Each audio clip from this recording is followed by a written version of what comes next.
Hello, Mr. Biberaj. It is really a pleasure for me to be able to talk about this important issue for many young people who will be able to benefit scholarships. And thank you for this chat. Well, thank you for even being interested in it and for helping to raise more attention and awareness to such an exciting program that we were honored to be a part of. First, I would like to talk briefly about your family foundation. Mr. Iles Biberaj is a well-known name and respected personality among Albanians. And now we have other members of your family who have become well-known and professional personalities. We would like to hear you tell us, please, what made you as a family to establish this foundation? Well, 2 years ago, we celebrated our 50th anniversary of coming to the United States. And that was a really momentous and special occasion for us as a family to not only celebrate the accomplishments that we individually and collectively as a family have experienced, but to really recognize and appreciate the significance that both education has played for each member of our family, as well as the importance of being in the United States of America. So what we set out to do in a previous scholarship in partnership with the American Councils was to really focus on education. And this new initiative with RIT is focused on that exactly. And our way of giving back and celebrating the opportunities we've had is really an effort to support a new generation that is looking to better themselves through education and potentially needing some support and resources. And that's where we hope to give back.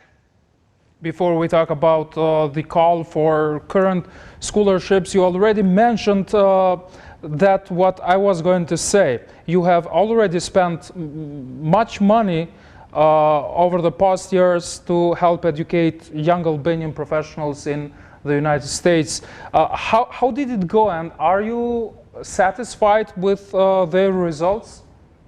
So that was a pledge, a commitment to do it, and it's an ongoing process. It was a $2.5 million pledge to partner with American Councils, and we're very pleased with the relationship we built with them, and also pleased with the relationship we're building with RIT now. It is very difficult to just give resources to provide educational opportunities without having good partners on the ground. So we're very pleased and proud of the relationships we're building with partners that help us identify students that are good recipients and beneficiaries of these programs. And we really, I think, are going to be looking forward to the future to see how this all works. But we're excited by the partnerships we have in place now. And that first program started 2 years ago, and today we're excited to announce this next effort that's more focused on undergraduate students. That previous one was for master's programs. And there will be 40 students from our region here in the Balkans. I would like to hear more about the separation of beneficiaries from the regions that you have highlighted. Sure. So one of the efforts was to really focus on diversity of location, geography, offer as much support to as many areas as possible. The commitment now with RIT is over 4 years, 40 scholarships. And what we're really trying to do is to work with our partners there to identify different communities, prioritize women. I think you've noticed that we really made a commitment to at least 50 to 75% of recipients being women, minority communities. We really want to ensure that we're trying to provide as much access to opportunity to as many people from as broad an array of geographies as possible. And what will be the criteria they must meet, and how will be the beneficiaries selected? So again, this is why it's so important to have a good partner on the ground, and that's why we're excited about having RIT involved. We're going to rely on them and their strict criteria for admissions to ensure that the students meet the certain criteria and levels for just general admission. It's needs-based as well as merit-based. So we want to make sure we're focused on young people being the recipients of the scholarship we put forward, those that are in need of the resources to ensure they have access to these educational opportunities. But we're going to rely on RIT through our partnership with them to really cast a wide net to make sure as many people know about this scholarship opportunity. That's why we're so grateful to you for highlighting what we're doing. And so hopefully as many people as possible hear about this opportunity, that they apply, that it's competitive, and that we have a great group of young people that put themselves forward for these for 40 exciting applications. Yeah, that's great, definitely. But I would like to know about this future professional study. What will be their areas of study, of expertise? And you have already mentioned the RIT Kosovo. Why exactly the American University, which is a very known university here in the Balkans? Well, I think it's a couple of things. So we tried to accomplish two things through this particular scholarship. One, to your point, is identifying certain areas of study. So here we've really focused on science, technology, engineering, mathematics, journalism. We really want to prioritize those sectors for students to focus on. And it's important to us that these young people have the opportunity to study and benefit by coming to the United States. And through Rochester Institute of Technology, they have an existing relationship in the region already. So it's a good way for us to just build on that relationship and allow the recipients of the scholarship to also come to the United States for a period of time, for a semester to study abroad and also be here. So, we think that this will be a good partnership that will allow them to have opportunity here, but also go back home and work in their communities as well. I would like to go back and talk about the emphasis you put on women, because you require at least half of the beneficiaries to be women.